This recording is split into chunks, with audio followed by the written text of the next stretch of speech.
Welcome to the Coast to Coast podcast, brought to you by Play Picks and the Lines, coming to you from the West Coast. Josh Lander, joined by my guy Nate Weitzer on the East Coast. And we are all tied up, headed back to Boston for Game 3 in this NBA Finals. We are coming to you with all that we like in that game here. Make sure you are liked and subscribed to that page. Continue to follow along with us in these NBA Finals as we're bringing you these game videos. Also have player props up for each of these games as well, including this Game 3. Want to make sure you check those out. Also want you to head to thelines.com. Nate and company have some great stuff on there for you each and every day related to these NBA Finals, as well as plenty of the other sports, especially baseball, that we have going on right now.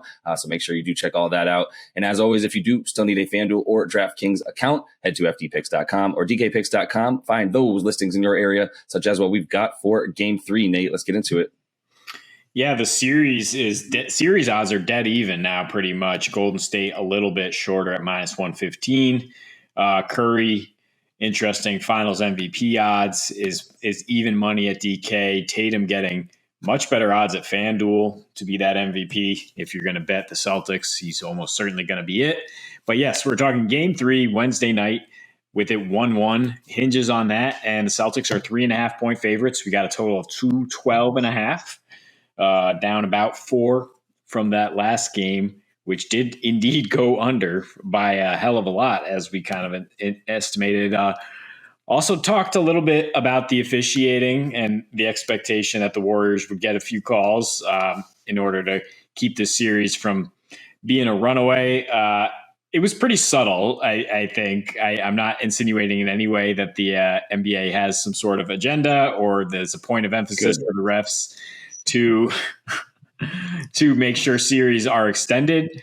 But I think it's human nature. I mean, I think it's the respect for the Warriors being in that building when it's so loud. There were several non-calls that kind of started a snowballing effect where we, of course, I'm sure you guys have seen the numbers of about what happened in the third quarter, 35-14, just another Warriors beatdown. I mean, they did the same thing in Game 3, to be fair, and there was no fishy officiating. But that's where we are at this point, and it's just worth noting because now we're going back to Boston, and the free throw attempts, particularly for Jason Tatum, are notable when they're back home in Boston. Of course, the Celtics haven't lost in the postseason yet, 6-0.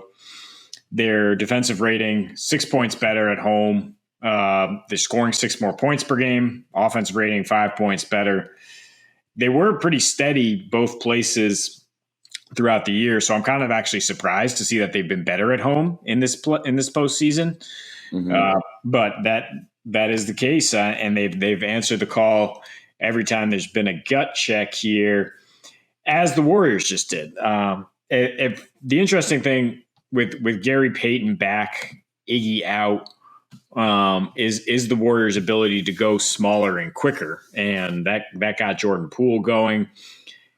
I'm also seeing people saying that Bjelica was a good chess piece to play there. I don't think that that's going to last. I think Steve Kerr still has a lot of buttons to push here in order to be able to take control of the series. He's got a ton of options. I mean, Warriors are much, much deeper, but I think the biggest storyline is he going to have the savvy to pull Clay when it's not working? Because Clay is not thriving in this matchup at all. I mean, he did light up Dallas and Memphis, but I would be very concerned about, if you're the Warriors, about how he's performing against the Celtics team that he did not do well against in the regular season, and it's just not a good matchup for him. I think the Celtics, they're gonna shorten their rotation on the other side of that, kind of leading into their lack of depth with Rob Williams injured, cannot play Daniel Tice. I think it will really be like what we call like the 6.5 man rotation, where Rob maybe starts and plays like 12 minutes is all he can give them right now, and then it's just Derek White, Grant Williams. So that's 7.5. But real quick, Derek White, yes.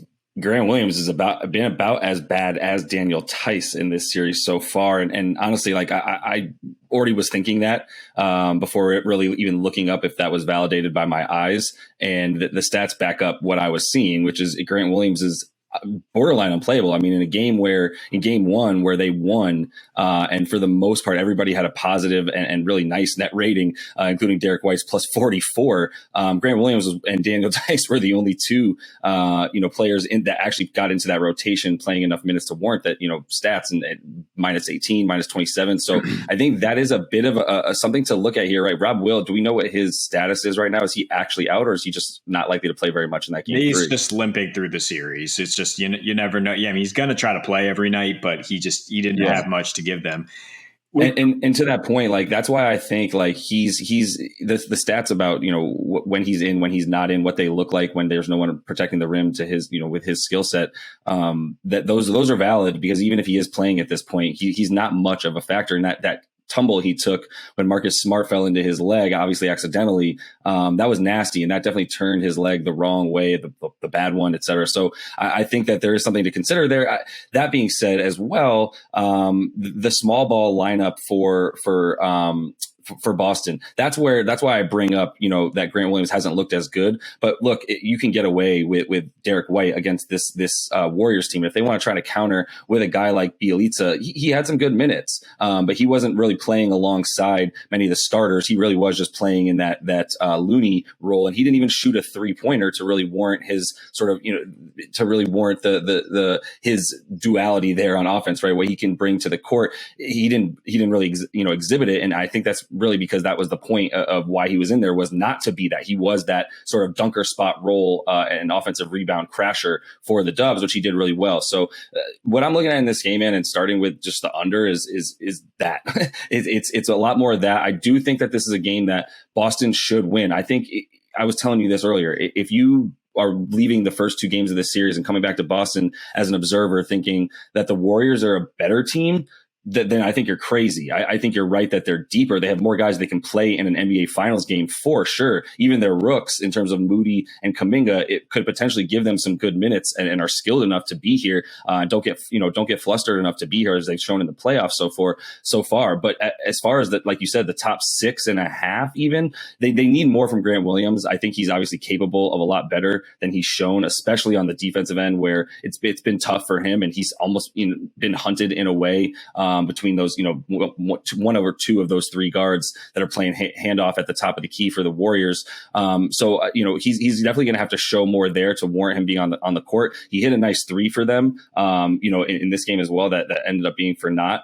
So he clearly is capable on offense and someone that they'd like to be able to have in the rotation, because now they have 5 shooters all across the board on the floor and they look really good, but he's gonna have to bring more. Daniel Tice has been unplayable. So if it's going to be more small ball, that's where I do get a little bit worried about the under. But look, in both of these games, I mean, the Warriors, tightening up for 17 points in the fourth quarter of game 1. In game 2, we saw the very same thing from the Celtics, who the game was really over at that point, that the Curry magic had taken effect. The calls definitely were not going their way, despite there not being that big of a disparity overall. I do think that affected the Celtics at some key moments for them. And look, Jordan Poole came in, and in that third quarter, he and Curry did things that were absolutely ridiculous. And if that's what it's going to take for the Warriors to win, which I think we both believe it will take that effort, Herculean from at least 2 of these guys, which means someone has to come along with Steph every single game for him to do that, which leads you to Klay Thompson. And the reason that this small ball lineup for the Warriors seems less formidable is obviously, the Celtics are just as switchable and big and versatile as anybody in the league, if not the most to that effect. But at the same time, Klay Thompson isn't Klay Thompson, both on the defensive end and against the Celtics team on the offensive end. And this has been going on since, all season, the last 5 games against them, averaging about 14 points, just 3 boards, and really shooting super poorly, as we see from 3. What is it? 21% from 3, 34% from the field for Klay in his last 5 against them. So the combination of his inability to really be an effective defender, combined with the fact that, he's not bringing them even the 3-point attempts at this point. They're just running him off the line. His mid-range game looks fine. That's wonderful, but that's not what he's on there to do. And that takes away from the danger that you feel. So all these things combined and add the fact that, the Celtics play that much better. I mean, that much better. They're a little bit better on defense, but a little bit better than already very, very good at defense on the road. At home in the playoffs, specifically, to your surprise, which I would agree, it's somewhat surprising, but seeing them play that way at home, they just lost some games, especially against the Heat at home, where you're like, well, geez, no one's scoring for you guys. Like Tatum is putting up, as a historically bad game for himself, and the things that just seem like there's something else going on here. Like that's the anomaly. Those things don't happen quite as often. But I still think that the sort of the offense will be slow. Each of these fourth quarters, it's the finals. Every fourth quarter, there's going to be a little bit of tightening up by at least one side if these games remain close going into the fourth quarter. So what I'll be interested here, man, just to finish the point too about who wins, because I am feeling under, and 212.5 is not gone low enough past, beneath the 215.5 it was in the previous game for me to be scared of it. But I'm looking at the third quarter, and that's really going to be a huge factor here. Is can the Celtics stave off a giant third quarter from the Warriors, specifically on offense, so that they actually have a shot in the fourth quarter and that we're a little bit more competitive going into that fourth quarter? Well, the Warriors avalanche in the third quarter doesn't usually come on the road, and they haven't been the same team on the road in these playoffs. Granted, it's the finals now, and they did start to show their championship acumen with Draymond setting the tone right from the opening jump there. I mean, you've got to credit them on some level for the 19 turnovers, 15 live ball turnovers. That is just the Celtics MO at this point, where they do some dumb shit, and then they come back and they win the next game, and they usually win decisively because when they are the better team, when they have the best five usually in each series, and it's easy to figure out for their coach because he doesn't have as many options. And but the point is, they can overwhelm teams with their athleticism. They can match that physicality that the Warriors got away with to a degree in the third quarter. And yeah, you talk about that third quarter avalanche. What I saw in the first quarter was really telling to me about this, because like I said to you, you don't need to give the Warriors confidence going in at any point in this NBA Finals. They've been there. They know they can do it even without Kevin Durant. But giving the Celtics confidence the way they did with that fourth quarter collapse in game one, and then you saw it leak over into game two in that first quarter, where for a second it looked like Jaylen Brown was just going to dunk on their face all night, and there was nothing they could do. Draymond switched on to him, did a great job. Tatum and Brown still kind of got off. It was just that the role players did, in fact, come back to earth. As we always know in the playoffs, role players better at home. So Boston coming back home, I think under is a great play for sure. I think that's the sharp play, the sharp bet if you went, and even to do that live betting style, if you think they both come out hot the way they have the last two games. That hasn't necessarily been the case at the Garden lately, but that's because they're playing the Heat.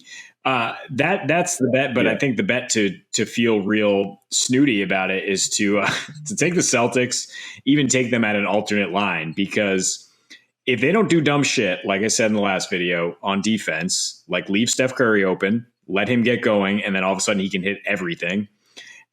They can stop the Warriors. They can hold them in check. Kerr has to make some tough decisions. Like I'm saying, can you play GP and Draymond at the same time and still get offense? Can you play Poole and Curry at the same time and still play defense? And I don't think he's going to be able to figure those things out on the fly, or have as many answers as the Celtics, who would just say, let's throw out our gigantic lineup that can guard all of you. And Grant Williams, who I did not address, I thought he was holding his own defensively, certainly much better than Tice would. I think he can switch out. He can keep Curry in front of him to a degree. I mean, no big's going to stop him, but I think Grant is a nice chess piece for them when you go small, if you're going to have him at the 4 or 5, and he will play better. So Celtics by 4, sure. It's plus 170 for them to cover 8, plus 230 for them to win double digits. I would just look at those as just some fun lines, or just looking at the live betting angle, which we talked about over and over with this team, because they just pull it together, and then all of a sudden it's a tsunami. You talk about the Warriors third quarter, the Celtics, it can come at any time. If they just play together and stop doing dumb shit, they're gonna crush this team probably. It feels like that. Yeah, it feels like that. And Grant Williams, he should regress to the mean, back upwards to what he's capable of for sure in a lot of different areas in game 3. Also talking about how, role players play better at home. I think this is a game where I'm eyeing some Jordan Poole unders. Obviously, he got a nice look at the basket, but there's some time off, and now they're going back to Boston. Not going to be the same. Even Steph not shooting as well in these playoffs. A lot of guys, which is obvious based on their total splits there from the Warriors home and road in these playoffs. Much better on offense at home, as we talk about, and giving up 12 more points per game on the road as well. So their defense just goes way down as well. And yeah, the 110 points on the road. They have not played a team like these Celtics on defense. Even the Mavs were a team who, as good as they were based on how they play on defense, couldn't really hang with them enough. So I think all that to say, I'm actually looking. What I like and what I did, what has worked in game 2 specifically worked was the idea of a live alternate under. And that worked really well in this game when there's a 61 point first quarter, and I'm just thinking, come on, at one point, the total stayed it was about the same in the second quarter at about 215 and a half. The alternate was at 210 and a half, was plus 155 on your money. It felt right. And that second quarter really was proved to be what was needed there in terms of how slow that they slowed down. Obviously both teams sort of feel each other out and realize what they gave up in that first quarter. This has now happened twice in a row. So I feel a little bit better about an alternate under than I do necessarily the C's. Although I do agree that it's more likely that the C's are coming out and destroying this Warriors team than it necessarily being too close of a game if the Warriors aren't because even if the Warriors do come with that quote unquote Herculean effort from someone else besides Steph Curry on offense, they're still just going to be matching with the Celtics. They're not necessarily, that doesn't necessarily mean they're good enough to blow them out. So I think it is more likely that if the C's win, they're able to do so in a pretty nice fashion. You might be able to buy some like you said 4 points or so and feel pretty good about it, especially with the margins that we've seen in these playoffs. Even game 1 where it was being a blowout for the Celtics in one way, all it took was that Warriors Celtics being blown out. All it took was the Warriors offense shutting down and the C's turning things on, and then you still have a 12 point spread there towards the end of the game. So a lot of large margins to like, and maybe you do get some juice there buying some points either on that total or on that spread. So that is all the time we have for you guys in this one. Make sure you are liked and subscribed to that page. Continue to follow along with us as we're bringing you each and every video, game video, as well as these player props. So check that one out here in game 3. And until we see you next, happy betting.